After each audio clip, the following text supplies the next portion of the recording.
جی ناظرین، خبروں کے سلسلے کو آگے بڑھاتے ہوئے خبر شامل کرتے ہیں احمد پور سیال سے۔ وزیر اعلیٰ پنجاب سردار عثمان بزدار کی خصوصی ہدایت کی روشنی میں شان رحمت للعالمین صلی اللہ علیہ وسلم تقریبات کے دوسرے مرحلے میں میونسپل کمیٹی احمد پور سیال میں مقابلہ نعت خوانی کا اہتمام کیا گیا۔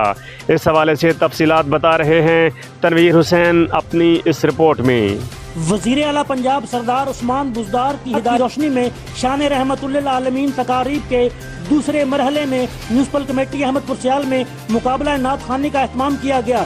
اس سلسلہ میں ایک پروقار تقریب زیر صدارت اسسٹنٹ کمشنر احمد پور سیال نیاز احمد مغل منعقد ہوئی، جس میں سول سوسائٹی، سرکاری ملازمین اور مقابلہ نعت خوانی میں حصہ لینے والے 24 طلباء نے شرکت کی۔ اس پروگرام کو ملک ارشد علی وسیم نے آرگنائز کیا۔ Chief officer municipal committee Ahmedpur Sial Tariq Javed, A M O Imran Ishaq, Mian Kazim Ali Jhandir A E O, principal Chenab college Syed Ghulam Abbas بخاری، محتمم مدرسہ عربیہ شمسیہ فخر المدارس قاری سید محمود علی شاہ اور مولانا جابر علی خان پر مشتمل جوری نے ججز کے فرائض سر انجام دیے۔ نقابت کی ذمہ داری ساجد عباس نے سنبھالی۔ اس دوران تحصیل احمد پور سیال کے دینی مدارس اور سرکاری اور نجی سکولوں کے طلباء نے بڑھ چڑھ کر اس مقابلہ میں حصہ لے کر بارگاہ رسالت صلی اللہ علیہ وآلہ وسلم میں عقیدت کے پھول نشاور کیے۔